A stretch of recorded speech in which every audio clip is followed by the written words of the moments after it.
foremost, going to take a look at what happened in both these teams' previous games. So we're going to address the 3-1 loss to New York Red Bulls in the case of San Jose Earthquakes.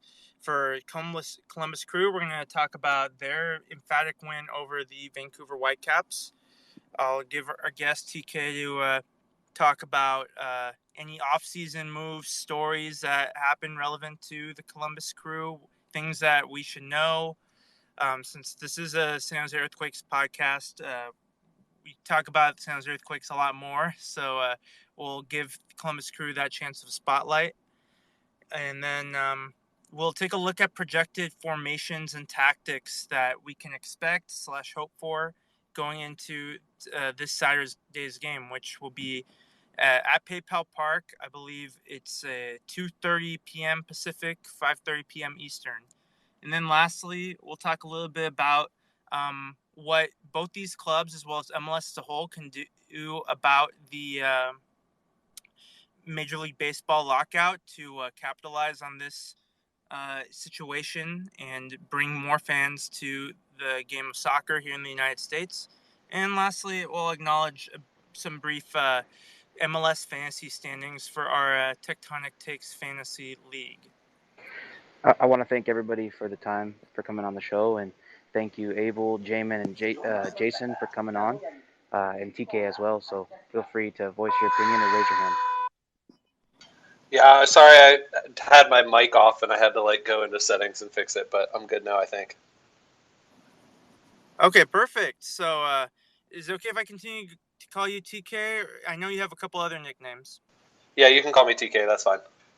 Okay, perfect. So for those of us who don't know you, why don't you introduce yourself, your connection to the Columbus Crew, and what you do on your podcast? My name's TK. I support the Columbus Crew, obviously. I help run one of our supporters group, the Greater Columbus Boys and Golden Boys and Girls.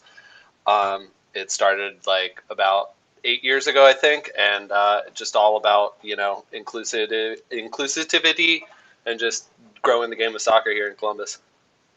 Wow, that's great. So really glad that you're that involved with the community over there in Ohio. So yeah, Ohio, fabled and famed for many different sports, Canton, Ohio, home of NFL Hall of Fame. And, Columbus has carved out its place in MLS history as well. We'll go a little bit into that in a second. But since we are talking about the Crew and San Jose Earthquakes, why don't you tell us some of your key takeaways about the 4-0 win over Vancouver Whitecaps to open your season? It was a great win that we had over the Whitecaps. I honestly wasn't expecting 4 goals, but Vancouver doesn't really have a strong team this year, I would say. Just happy that we got some wing play. A lot of our problems last year were none of our wing players were scoring, so I think that it's good that we got a lot of goals from a lot of different people the other day.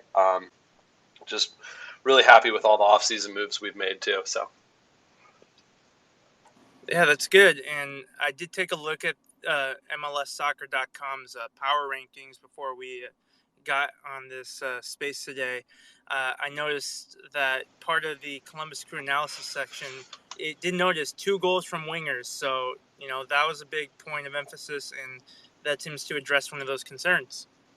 Yeah, Miguel Berry's hold-up play as our main striker was very impressive, I thought. And then having Artur back in the midfield, that was Artur and Aiden Morris going down last season, I think was a big problem for us. And then trying to get guys that were injured back before they should have been brought back. But all around impressive play from the Columbus Crew there. All right, Favi? Yeah, since we have Jamon here, maybe we can ask him on the analytical side. Sorry, guys, for the train, but Jamon, what do you think about the Columbus Crew on the analytical side? Hey, guys. Hope everyone's doing well. We only have 1 game under our belt, certainly, and a home game for both teams. So, it'll be interesting. This will be the Crew's first time on the road. how they play on the road versus how they play at home. Every team tends to play in MLS a bit different. They outshot Vancouver in the match. Looks like to me 22-7.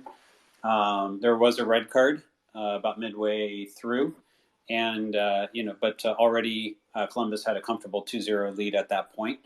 And they're off to a good start. Absolutely. I would be interested in, from TK's perspective, what he thinks, Porter is doing a bit differently or able to do a bit differently given what has been brought into the team so far in the offseason.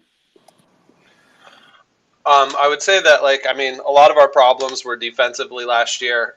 Bringing in Jedniak to fill in for Vito Wormgor, who went down basically in the first game last year, I think is a good signing. And then Steven Morea, who was our mid-season signing last year, has been a great left back improvement. I think it's better than Wylon, who we had. And then Pedro Santos is just turning out to be a great left back right now. Who would have thought? Yeah, so a lot of teams. That's all I had to say. Yeah. Wingers into left back sort of thing, and first team that comes to mind when I saw that trend was how Manchester United tried to convert Ashley Young and Antonio Valencia from wingers into wide backs to varying degrees of success. So, how do you think that Pedro Santos was able to make that work, at least for this game? I just think his football IQ is just outrageous, where even though the game, he's getting older and the game's kind of speeding up, he still is not missing a step by dropping back. I think he was more out of place when we tried to play him as the 10 compared to a disposable left back. But we've done that multiple times. We had Hector Jimenez that was playing on the wing, playing defensive central mid in the past year. So I think it's easy for us that they're probably getting that in practice where you're getting moved around. I think we bring in players that can play a lot of different positions. Right. And guys, if you have with anything Lucas to add, Zellerian, that number 10 role is pretty, solidified. Those of you who are playing MLS Fantasy, you're either happy you had Lucas Zellerian, really happy you captained him, or really disappointed you didn't have him on your team. Favi? Yeah, if you guys want to say something, go ahead and raise your hand or wave to me so I can add you to speak. If you guys have a question for TK as a Quakes fan, or if you guys have a question for Abel, Ivan, or Jamon as Crew fans, please, now's the time. Thank you. Right, and I do want to address while people may be thinking of questions. So would you say that the starting lineup that the Crew rolled out in game 1 of this season, is that the strongest lineup, or are there any notable omissions? I think that the play with Miguel Berry and Zardes is going to be interchangeable all season long. I think that just being at home, you give the young guy the start just to help boost his confidence, and I feel like Zardes will probably get the start against San Jose. And I think that's probably the same lineup that we'll see, minus any injuries that happen. All right, cool. Before we get into the Quakes Red Bulls brief recap, we did see a hand up from Iñaki. So, Favi, if you're able to get him. Yep, went ahead. Thank you. Perfect. All right, so once you get speaker status, we'll be happy for you to ask your question or comment. Iñaki, you there? Oh, yes. There is always this delay that makes you feel. So I heard you guys talking mostly about Columbus. So I will add some about what I saw about Columbus, if that's okay. Yeah, that's fine. Okay. So Columbus really looked very solid, and I think one of the things that kind of help out the great performance of Columbus, and I'm just considering only until the moment in which Vancouver had 11 players, is the fact that their build-up was yes, basically opening up Whitecaps, and they were able to move the ball to the areas that they were looking forward, I think, and they were finding Etienne very often as the free man.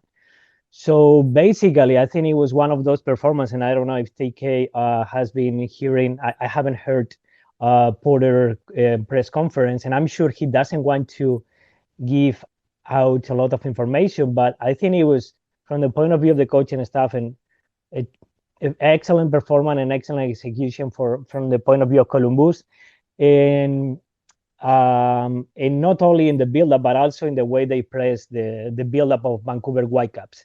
Now, when it comes to San Jose, I do think it might happen something similar in a way, because Vancouver Whitecaps decided to play more proactive, trying to do the build-up, and so San Jose, which had a very disconcerting performance, in my opinion, is also a proactive team. So Columbus, I think, is not going to change a lot. They are going to try to impose the way they play and try to do the build-up.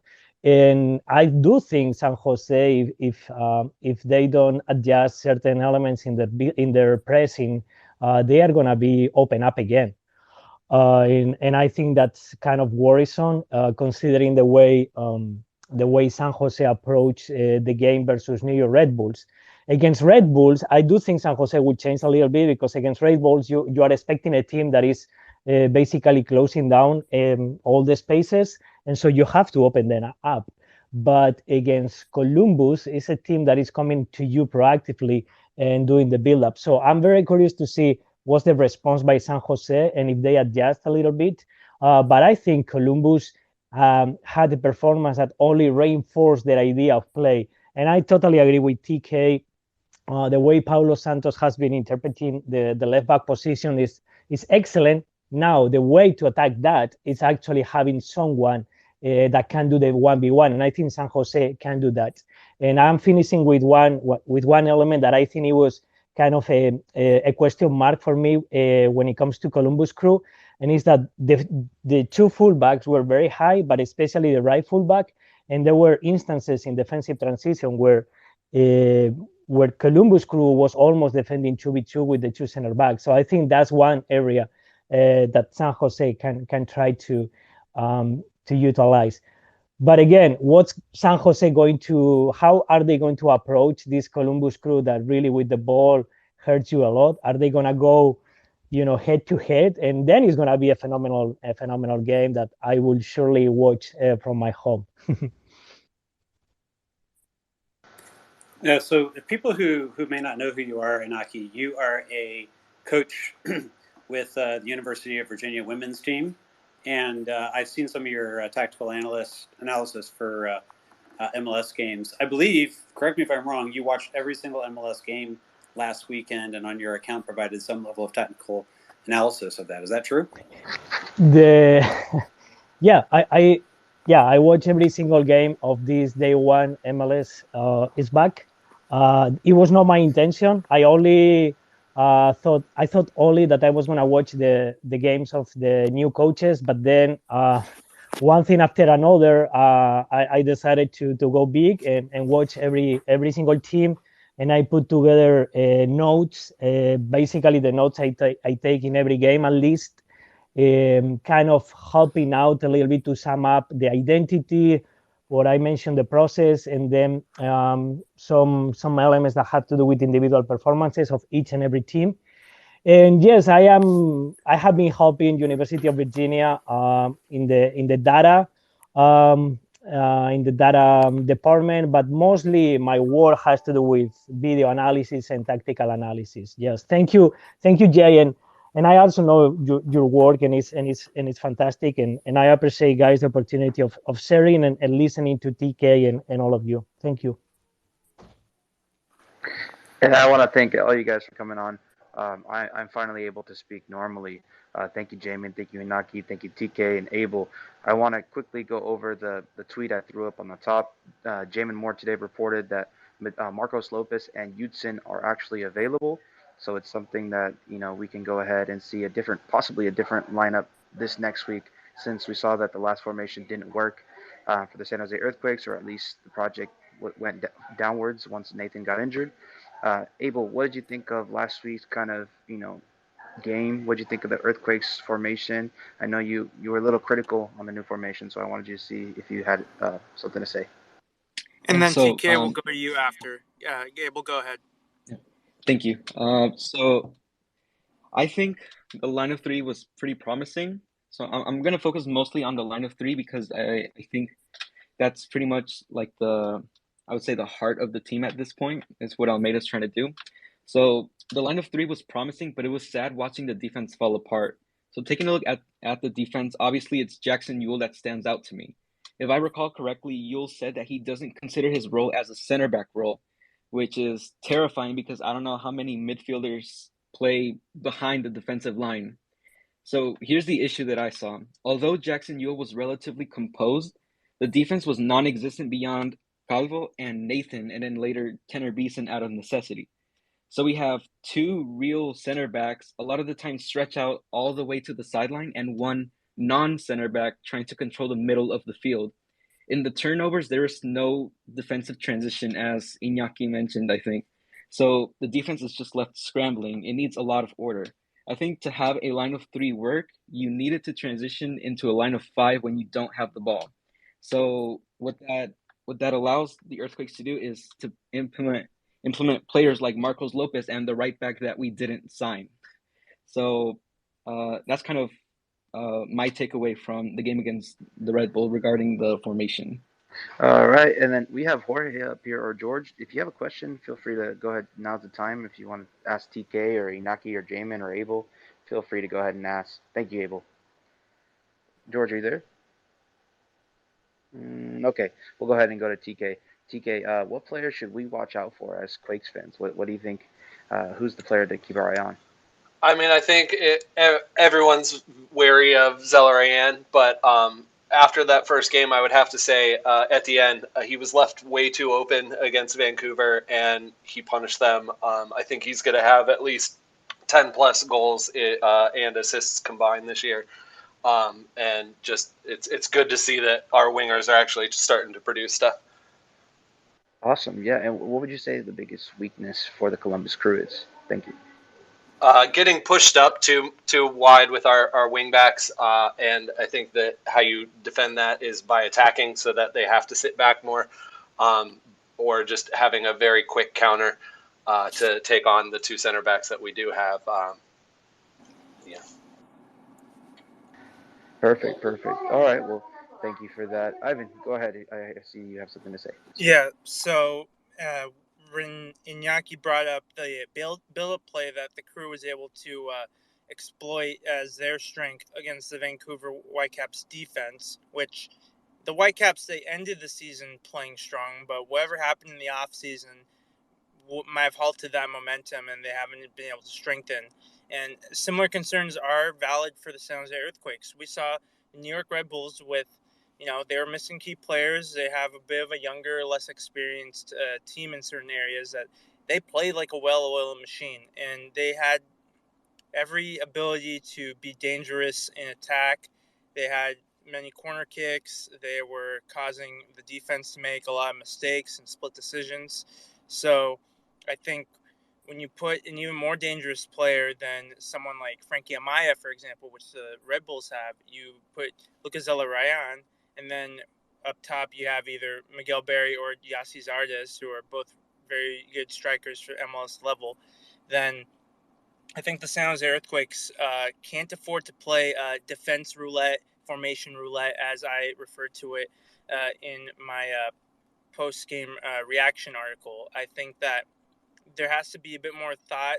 Not saying that Matias Almeida doesn't think through every decision he makes as a coach, but I think it's going to be interesting to see which defensive players he does decide to start against Columbus Crew, especially if there's a healthy Hudson. If he doesn't start again, that's going to be a question mark. Yeah, definitely. And as you can see above, guys, I went ahead and posted Ivan's article. So if you want to look it over, you can definitely do that. I want to go back to Inaki. Inaki, what did you think about this Quakes team? I know you saw them, but what are some things that you would think they should fix in the next game? Thank you.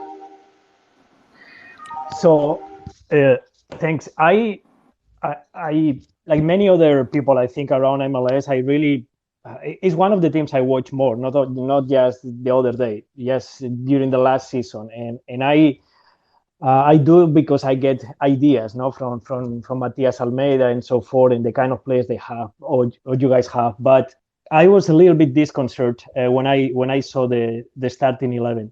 I think it was Abel who mentioned, after we watched the game, what happens with the wings or the player that were playing in the wings. But I think even from the start, when you have Kate Cowell and then on the other side, Chofis, even if Chofis try to operate with Espinosa, I think it's just you are putting yourself in a situation where you have to imagine that you are going to have possession of about 65, 70, or more importantly, that you are going to finish every play so you can reorganize. And there is while there is the stoppage, while there is the restart. So it was a very, very, very brave starting 11 by Matias. I think it was very complex to imagine a different game than the game we saw after seeing the starting 11. I understand, and I want to understand that, again, thinking about Red Bulls, you think about a team that is very good on defense, and Matias is a brave coach, and he decided to just go like other times, just betting for the highest, right? And saying, okay, we are going to do this, we are going to do that, but everything of the ideas were just with the ball. Without the ball, the team was completely out of position, as you guys mentioned, and it was just clear. Like you can literally go for 10 minutes in the game, watching the game, and see just 3v2, 4v2. It was just too much. And also the build-up, and that was also an issue because with Nathan it was even worse. The build-up wasn't really working. The build-up from the goal kick, I mean. So then you are put in a position where your build-up is not working excellently, and against a team that does a very good high press. So it's not like you are terrible. It's just the opponent is one of the best assets of the opponent. And then when you lose the ball in your middle third or in attacking third, you really, as you guys mentioned, don't have any defensive transition effectiveness. So against Columbus Crew, after analyzing your performance and watching the kind of performance that Columbus Crew put together against Whitecaps, though I think Whitecaps also, because it was the first game of the season, was a little bit too proactive. I don't think Whitecaps is going to have that attitude in other games. I do expect, maybe with personal or starting with personal, San Jose has a different attitude. And it covers a little bit more, maybe just coming back to a back four, or if you guys have heard that Almeida wants to play a back three, you operate in a different way with the center mids, and especially with the wing players. Because Columbus Crew was attracting Whitecaps, and and then on the outside, again, finding the open man, and that's why Take is mentioning that Etienne is going to score goals like crazy, because he was all the time the free man, right? So I do expect San Jose making a more realistic approach and trying to probably have a kind of a mid block at some moment. So at least you can be, even if you are not asking Chofis to just put a lot of pressure when he doesn't have the ball, at least you are a little bit more covered. At least you really need to be opened up by the opponent. But at this point, Matias Almeida is an enigma for me. And I am going to watch the game, and I'm going to enjoy the game, because both teams have a lot of good players, good coaches.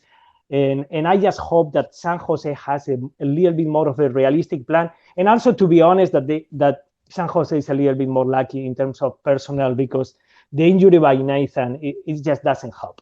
Okay, so I think a more realistic approach with more numbers behind the ball will definitely help.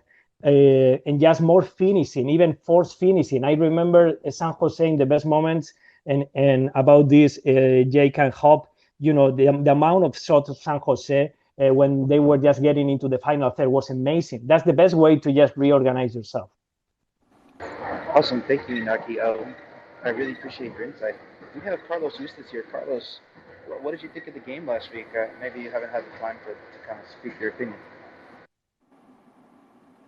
I can barely hear you, Fabian, but last week, um, I got to see practice during the week. For those who don't know, Matias actually has a practice open. If you want to go watch, you just can't record or do anything on it, but you can basically ask for permission to go watch practice. So I went a couple of times last week, and I saw them working on that. And I just don't think they have the personnel to come out the back playing with who we have or who they have right now. And it was I knew that was something that could happen. That system is built to put a lot of pressure on the middle and try to attack or at least press a little higher than. But you have to have the recovery, and they were just not getting the recovery. They were trying to, and it's also the pressure seems a little disorganized. It's not, you have to come in on the block, and the two outside players, you need somebody who has, at least to me, when you're going to play with three in the back, you need to have somebody who has more of a defensive quality, and neither Christian nor Cade is that player. So it's tough for them to do that. Then after that, I also think that the third goal also happens in like the 90th minute, so that's also something that you need to take into consideration. But the first two come with mistakes playing out of the back. So how much is really that you're not organized in those two situations? And I'm aware that there was a couple of breakaways where those you were in the same shape, but I think it's the same thing. If you have the ball, you have to take care of it. You actually have to distribute well, because if you make one mistake and you have three on the back and you're gonna leave them 1-on-1, it's also on you. So the one thing that I always wonder is, because it's really easy to look in hindsight and say, well, this didn't work. But when you're planning for it, it's hard for me to say like, oh, this is completely on Matias, because most of the time you also need the players to execute, and when the players don't execute, it piles up. There is a component of you putting them in position to succeed, but also if you repeat what you were doing last year that wasn't working, then you're basically trying to get the same results with something that already didn't work. So it's really early in the season. I think at some point, if this doesn't work out, they'll probably move on to a different system and see how they do it. Because also, I think one of the reasons why they moved to this is so you could have Monteiro and Chofis on the field at the same time. One of the big movements, it was about doing that, and to have Gregos too. Because if you move to something different, there's a point where you're not going to be able to use them, and they're more or less one of your best pieces. Judson's supposed to play on the back, as far as I saw, with Marcos also going onto the side. So we'll see if they shape up. But obviously, it's an experiment that didn't work. But also, they've been trying for very little. And the other thing is that the realistic expectation of the San Jose Earthquakes, and I read it, a lot of people saying that, because this team has been mismanaged. I still don't think they're a team that can actually have a deep run in the playoffs, at least personnel wise. They should be fighting for the playoffs with what they have, or at least that's the feeling that you get. But I still think there's a lot of teams ahead of them. All right, so while we're on this topic, I'll let Jay Moore respond to that, because I have a question for Carlos regarding another MLS story that is big but not Quakes related. So go ahead, Jay Moore. Yeah, Carlos and I actually talked about this a little bit, and for anyone who's interested, did a YouTube today with Carl Carpenter, and Aki, you and Carl may have crossed paths.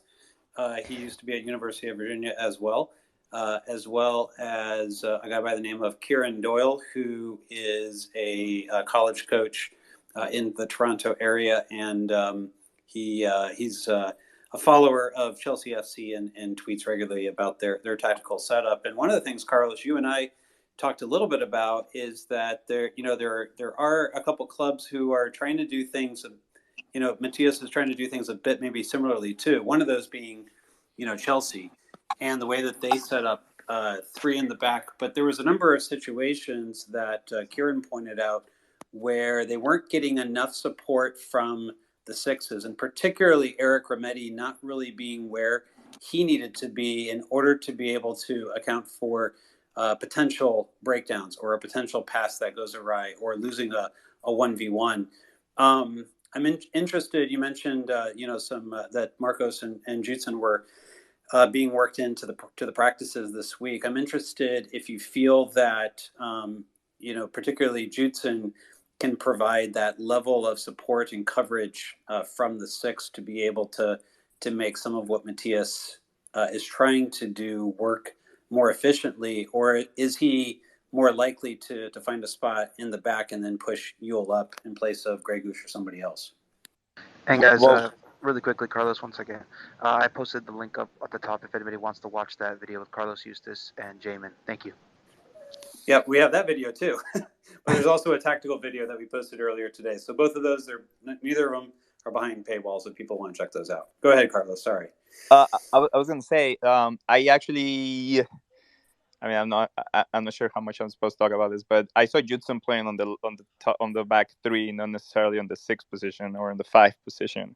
And to me, that's the biggest difference, and that's something you and I talked about. I also went and checked. Remember, I also mentioned Manchester City. They were. I need to go find the screenshot so I can give it to you. So there was a point in, I don't remember which game was it, but they have that setup where there's only basically 2 in the back, and they bring 7 into the middle, and that's why I said like execution is very important. And the biggest difference when we said it is like when you have somebody like Kante and Kovacic helping you out, well, that makes things different. And to me, that's what I was talking about, the execution part of the team. And maybe it is ambitious to try to replicate these things and feel that it could work for you, but the idea always on paper is one thing, and then once you execute it, it's different. So again, I don't know how that's going to work out. I see there's some trouble for the team, especially moving the ball out, and not necessarily because one of the reasons why they moved Jackson into that position was because Jackson has a much more control and better passing, quote unquote, than most of your center backs. So that's why they moved him there. But also he's not used to that kind of coverage because he usually plays on that like 5 or 6 position. So again, I don't know how it's gonna work out. It's an encompassing thing. I don't know exactly that it's like if it's all in being too ambitious, if it's maybe not the best way to go about it, but there's still time to work on it, I guess. All right, and my question regarding the other big MLS news, Hector Herrera from Atletico Madrid to Houston Dynamo looks pretty set in stone. What were your thoughts when you saw that, and how you think that'll work for the Houston Dynamo? I said it, obviously on the Spanish space, people are pretty upset about him moving to the MLS because there's still this idea of like the MLS being on a lower level league, especially when you're coming from Atletico and Madrid. Like it's understandable, but I think in that sense, what I don't like for Hector is not so much the move to the MLS, but the move to Houston, because I don't think Houston has such a solid project right now for him to actually develop and make a big difference, and that could actually have an impact on what is going to happen with him in the national team. So we'll see how that works out for him. Yep. I know on the family side, being in your 30s, you're already in Atletico. There's not much more room for you to move to somewhere bigger. You can always move to somewhere lower, and I think a lot of people like don't realize how hard it is for families to like move around for soccer players. There's a lot of talk about like the ambition, and yeah, it's a lot easier when you're like 22, 23, and you're like Diego Lainez. Like he could go wherever he wants right now. He's not married. He doesn't have a girlfriend. Like if tomorrow he needs to move to the Netherlands or Switzerland or Belgium, he can just do it. But when you have a family and you have 2-3 kids and your wife, and God knows how they're feeling in Madrid, like sometimes it's not as welcoming as people would think. So for him to be closer to home in a city that he knows better, all those things matter. So again, I don't think it's a bad move from Hector after 30, and also knowing that Europe doesn't give you contracts past 1 year once you're past 31, which is I don't know a lot of people know that. Once you're past 31 years old, all European teams can only sign you for a year at a time. So when you come to a place that maybe gave you a 3-4 year, signing plus a bonus, and you're gonna take it. I mean, we all on our respective works, if we had that chance and that choice, that's what we'll do. So again, I don't think it's a bad move for Hector given the point in his career he's in, but I just don't necessarily like the Houston Dynamo as a landing place. All right, thank you, Carlos, for your insight. If you guys have a second, if you can all kind of share this space out to all the Quakes and Crew fans, so we can go ahead and finish off the second half of this Twitter space we have here going. Ivan, go ahead and move along with the Crew questions that you had it ready for. Thank you, Carlos. Thank you. All right, so TK, the first question that comes to mind is that Crew is not far removed from winning the MLS Cup.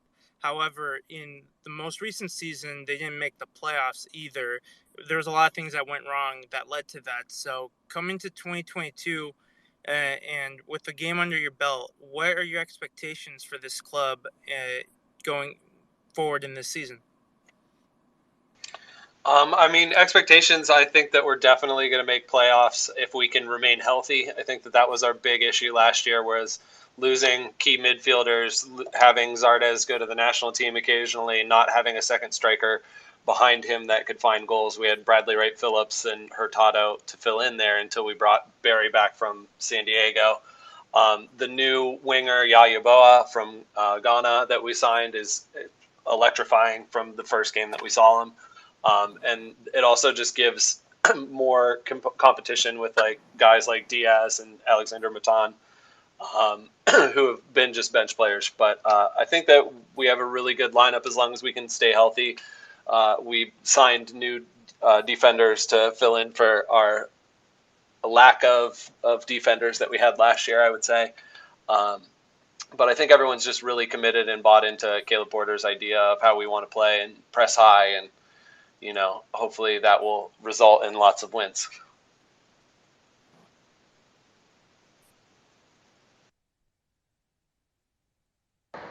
Perfect. Thank you so much, TK.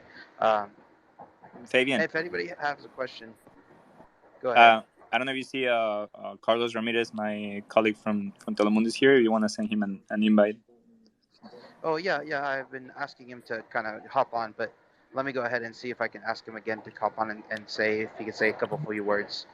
Sorry, guys, I'm on the train, so I apologize. Abel, what do you think the Quakes have to do to kind of, get the win versus Columbus? You there?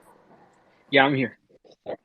How we were talking about the players that are available for the Earthquakes, Marcos Lopez and Jetson. I think it was Ivan who said that it's going to cause a lot of controversy if Jetson doesn't get playing time in the next game. Like I said, I think the lineup isn't that much of a problem. The line of three, it's just the players that we're using. I think Carlos mentioned that we have players like Trophies and Kate Cowell, Christian Espinoza on the wings. They're not really the type of players to drop back and be all defensive. So you have to get certain players back in there. I think Marcos Lopez definitely deserves a chance on that left wing. Not necessarily left wing, but left wing back. If Matias Almeida has any hopes of this line of 3/line of 5 idea work. I was just thinking about teams that utilize the line of 3, such as Chelsea, often have it work because they have the right personnel for it. So I think it's just a matter of finding which player fits in the exact place, just to have this line of 3 work. Perfect. Thank you, Abel, for that. We're gonna go ahead and go to Carlos, since we have Carlos Ramirez up here. First we had Carlos Yustis, now Carlos Ramirez. But go ahead and speak, Carlos, if you have something to say. Thank you for your time. Hey, how's it going, guys? Just wanted to drop off and say hi to everyone. Was away on vacation last week, so I couldn't make it to the game. I will be this Saturday. There's a weird vibe in the team. this is just I don't have any like intel or any. I'm talking about the Quakes, by the way, not the crew. Today we heard Almeida address this fan, which he engaged last week, that basically came out and is just insulted him and his wife and his daughter, and he just engaged with him and went back and forth, which is it's the first we've covered Almeida since he got here almost 3.5 years ago, and it's the first time it's happened.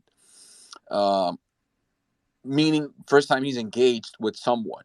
I'm pretty sure it's not the first time someone has, cursed him out. Probably his wife and daughter, yes. I'm not sure. I mean, but it's clear that he's not. He feels the pressure now, and it's different. And there are a couple.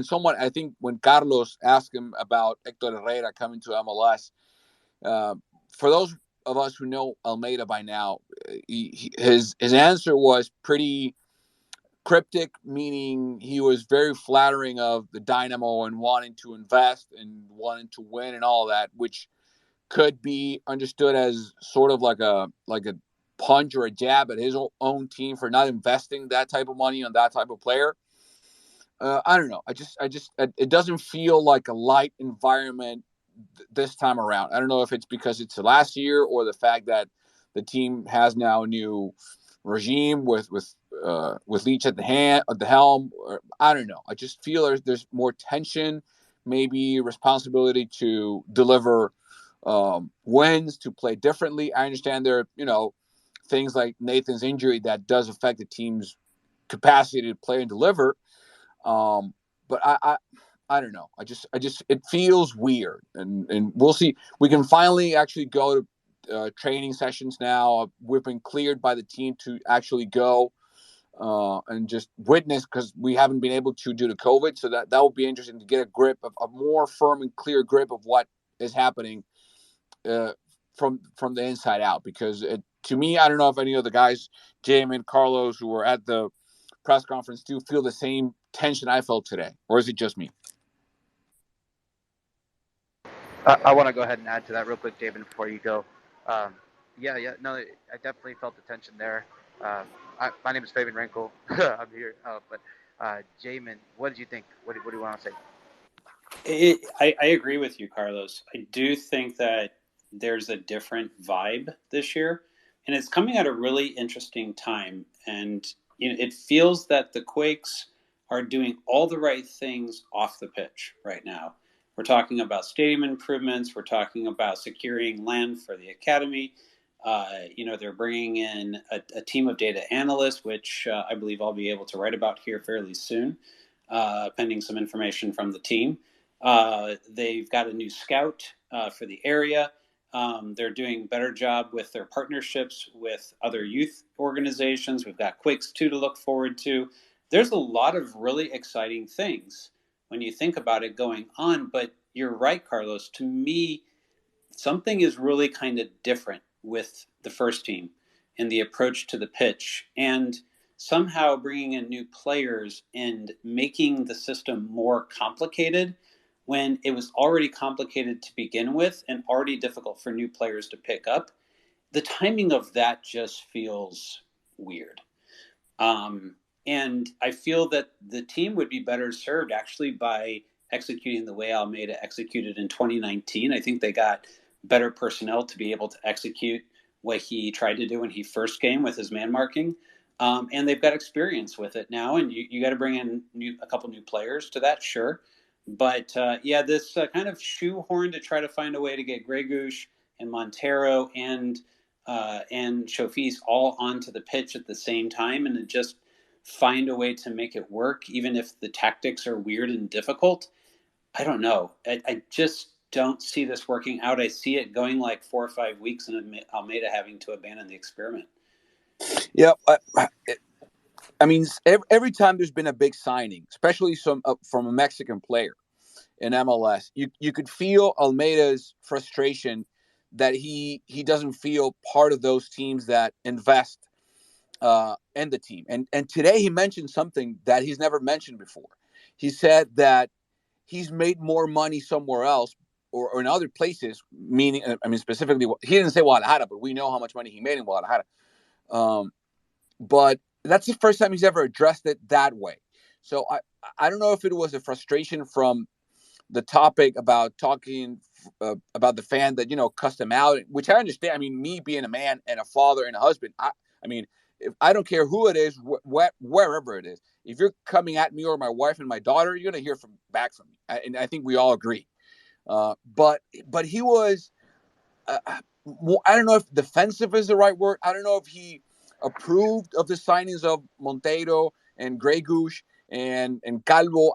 It's weird. I don't know what it is, but I don't know if it's the new regime or if he's trying to find out a way to put the players he got and he didn't want them, or he did, but they're not what he thought. I don't know. I think it's just too soon.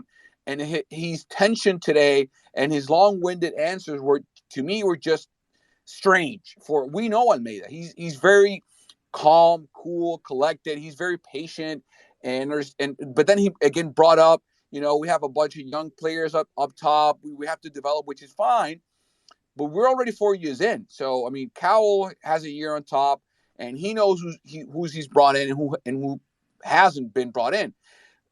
I wonder if the speech would be different, or the discourse would be different, if he got like an Hector Herrera type of signing, or a Carlos Vela type of player, or that kind of marquee, international, which we know is never going to come under this current Quakes regime. But all things given, I don't know about you, I'm pretty happy about the players that got here. I mean, in the last 3 years, from Ebobisi down, we've never seen players like Calvo and Grey Goose and Ebobisi getting signed here, let alone traded. So it's just weird.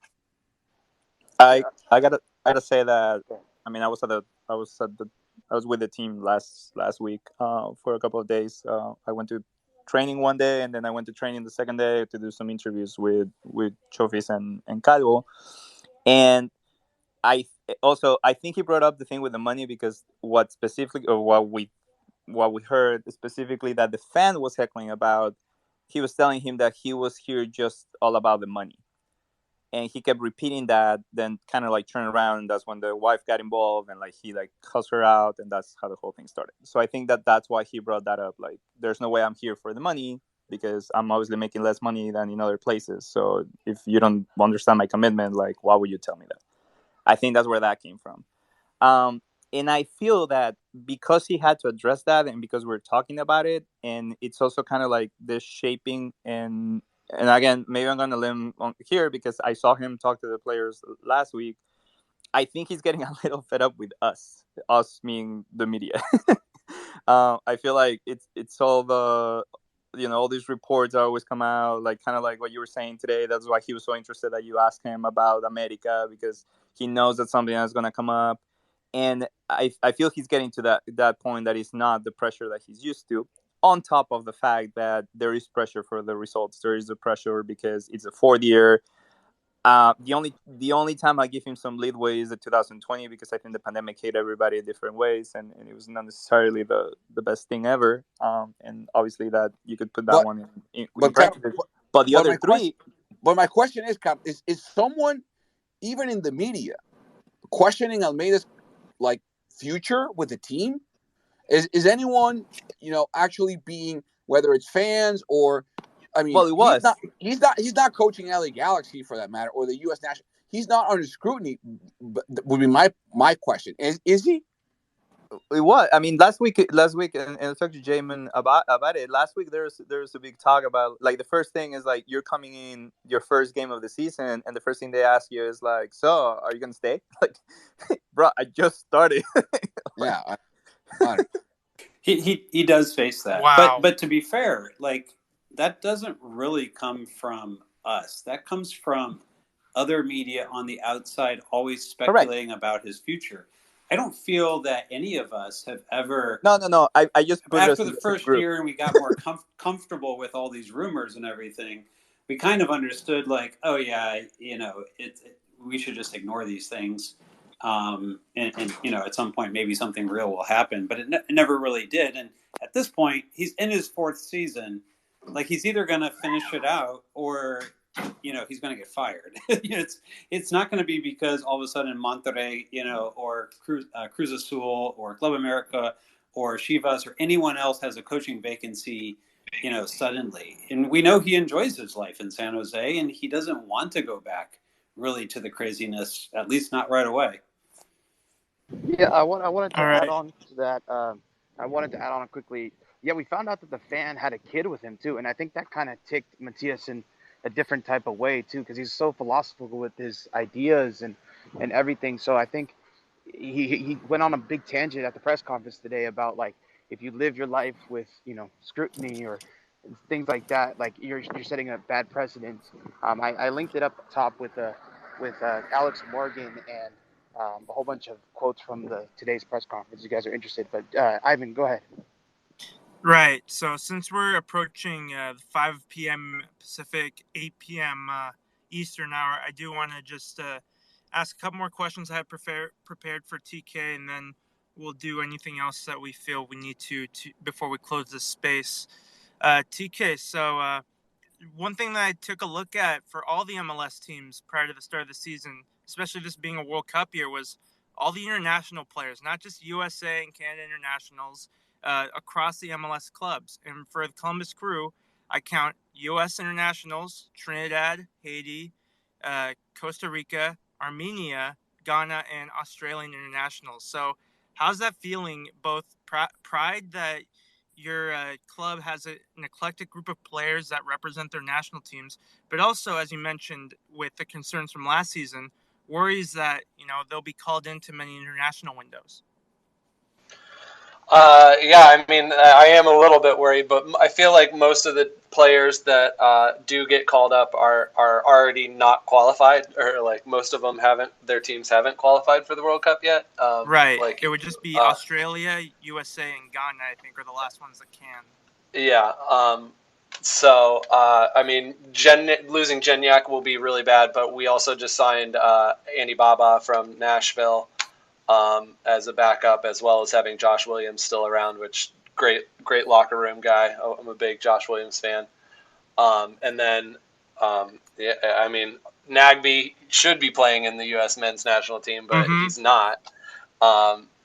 But I mean, the midfield of Nagbe and Artur, I think you guys were talking on it earlier about how you'd like it to be pushed more into the center of the field. And I'm kind of chuckling to myself like, well, I mean, we're really, really strong right there because you're running into Nagbe, Artur, and Zelarayan in the center of the pitch there. Yeah. And we play very tiki-taka where it's just get into the middle, get onto the wing, or play it up to Miguel or Zardes and have them, distribute out to the wings.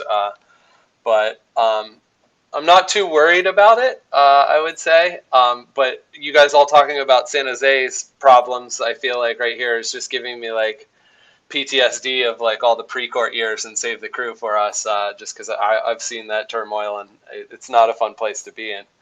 I feel like I haven't had much to say just because we're doing so good right now, or I am seeing us as doing so good right now. But I guess that's all I have to say. Highs and lows of MLS, Fabi. Yeah, I wanted to go ahead and add on to that because the New York Red Bulls, they had a strong midfield as well. I want to see if Almeida for the Red Bulls game, he went away from the midfield. He kind of wanted to play from the wings the whole time. As you can see from Calvo's and Beeson's heat maps, they were kind of always on the wings there. I want to see if Almeida tries to do that one more time or if he kind of strays away from it, because Columbus has a really strong midfield with Zelarayan and Artur, the guys that you were saying. So it's interesting to see. Go ahead, Ivan. Right. And I do want to acknowledge, I love how Columbus have also found a Brazilian midfielder named Artur who is very good for his level. So if anyone here knows any person of Brazilian heritage who is named Arthur, encourage them to play midfield at whatever level of soccer or football they play. But along with that, TK,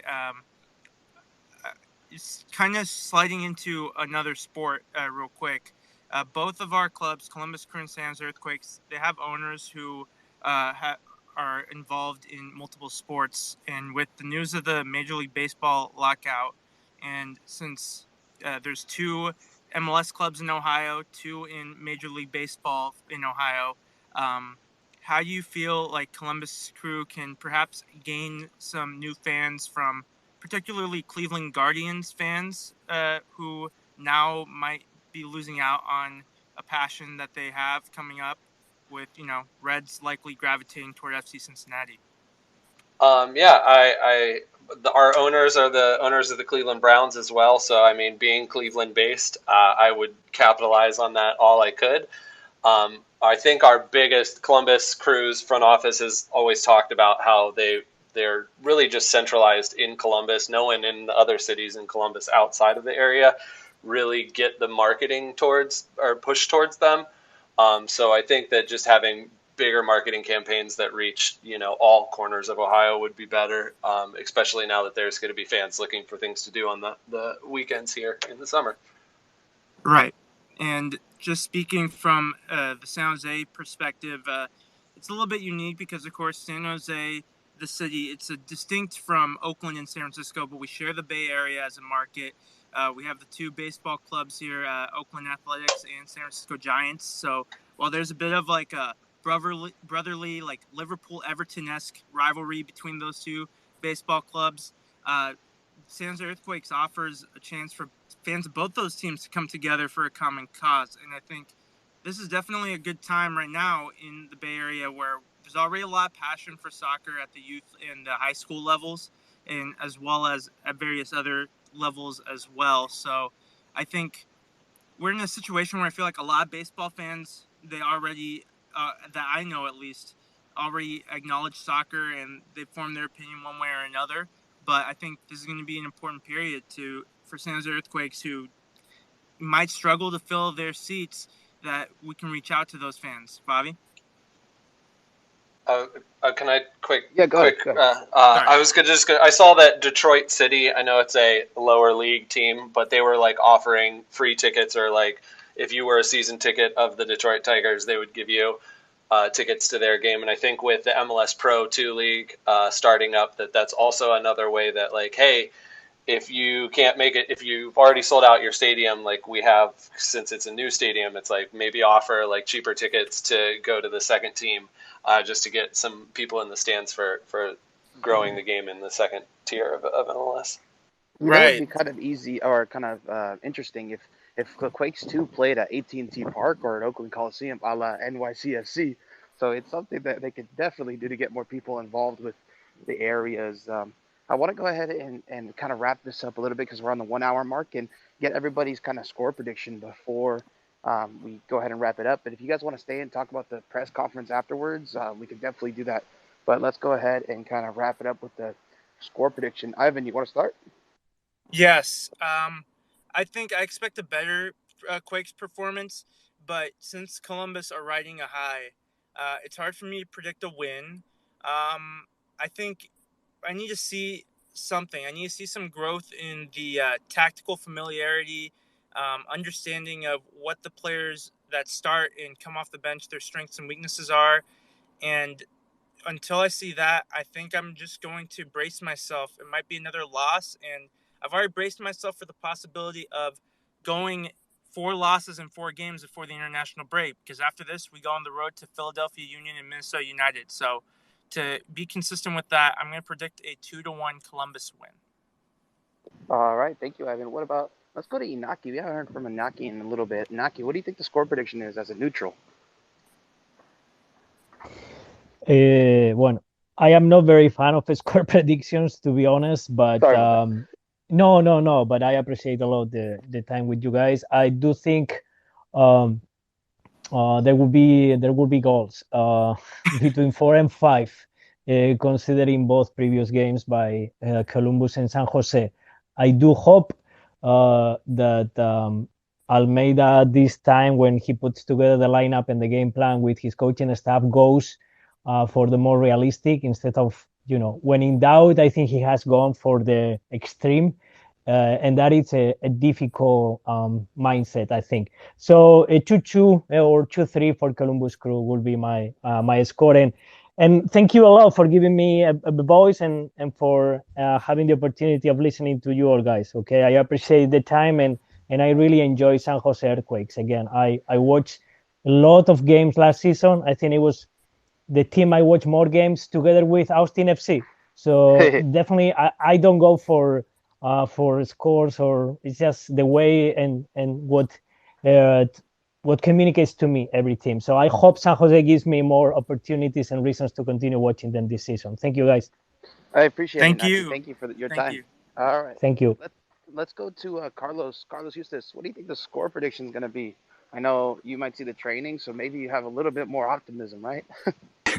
Not necessarily. And I'm horrible with predictions, but for Iñaki, I mean, you should always watch them. This team is a crash and burn kind of team, so you can actually get like the best game with like 6 goals in favor, or like completely horrible performance. So there's always something to watch. I don't know, man. I'm not sure how the experiment's gonna work out. There's a lot of questions, and it's, if they come lights out, they're gonna have an amazing game. If they don't, then they're probably gonna get rocked again, because they also don't stop attacking even when they're down. So I still think the crew's getting a little better. I don't think the experiment's still 100% in place. So I expect Columbus to win. All right. Thank you, Carlos. I appreciate that. Abel, what do you think? Coming from a kind of a San Jose side of things, are you a little bit optimistic, or do you think it's going to be a loss? So the question about the score prediction is always torture, because the San Jose Earthquakes are typically the most unpredictable team in the league. But just like Ivan, I'm kind of bracing myself for a loss. It could be a 2-1 or another 3-1 loss. I kind of see it in that realm again. But I also see the Earthquakes scoring. That's why I say 2-1 or 3-1. I think Almeida is probably shaken up from that Red Bulls game. So I do think that there's going to be a lot of movement regarding the lineup. I think we will see something different, but the Columbus Crew, they're starting off really strong. So I don't think it's going to be a bad loss. And what I mean by that is that I think it's going to be a loss that Almeida and the Earthquakes are going to learn a lot from. So yeah, 2-1 or 3-1. That's my prediction. Perfect. Thank you for that, Abel. Let's go to TK, our guest for the crew here. TK, what is your score prediction? I'm kind of laughing over here because apparently you guys don't know how bad we are on the road. But like the year we won the league, I think we only won one game on the road or something. Like we didn't win until we were in the playoffs on the road. So I expect it to be a very, very close game. So I'm going to say 2-1, but it's just, I know we're horrendously terrible on the road, which is funny for We're not somebody great who at just home either, to be fair. But I do think it will be a closer one, either 2-1 or just 1-0. I don't think that there's going to be a lot of goals. Right. Either way, I'm going to have fun in this game. The way I view sporting events in general is that there are reasons to watch both teams in action. Obviously, you have your affinity to the home team, the team that you're at the stadium for, but there's always players you're interested in seeing, come to visit as well. So I'm going to enjoy the game, and hopefully, the performance improves, even if the result is another loss. And lastly but not least, we have Jamon Moore. Jamon, what do you think about the score prediction? What do you think it's going to be? Oh, I'm like Hanaki. I hate score predictions. Well, you have to kind of look at what the style of these two teams are right now. I don't think Almeida is going to go more conservative. I do think he will change the approach of how he utilizes the central midfield, because I don't think he's as afraid, I guess is the word, of the Columbus central midfield as he seemed absolutely paralyzed with fear in playing the Red Bull central midfield for whatever reason, because straight up team to team, I felt that the Earthquakes had better talent. So because of that, I think you're going to see another up and down, wide open game. The Quakes are going to try to turn it into a track meet. Yes, I understand the Columbus history on the road, but I also understand the Quakes history at home. And for me, there's going to be an early goal in this one. And then both teams it's going to be just a wide open track meet up and down the field. And I'm kind of in favor of like that 3-2, 3-1 type score line. Could go either direction. Whoever gets the opening goal, ends up taking it 3 goals to 2, let's say. More than likely, that will be Columbus. All right, and I want to thank you guys, everybody, for coming and listening to our version of the Tectonic Takes on Twitter Spaces. And if you have a second, One please last follow thing. everybody that's in this space. So we can... Yeah, so real Go ahead. quick, for those of you who are interested in MLS Fantasy, we have our winner for this week with 96 points. Congratulations on having the highest score this week in our league, which is 66 members strong. You don't have to be a San Jose Earthquakes fan to, join our league. If you're interested, you can send me a tweet or a direct message, and I will send you the link for that.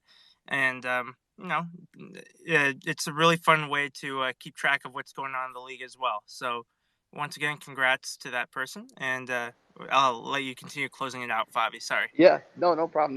And I want to thank everybody for their time today, all the speakers. I truly do appreciate it. And if you have a second, guys, please follow everybody in this, because as a collective, we grow, and we grow stronger as a supporters, or even as analysts too. So thank you so much for joining us on Tectonic Takes today. And all I have to say is, go Quakes. Thank you for having me. Yeah, no problem. We'll see you around. Good luck this week, but not too much luck. Take care, guys.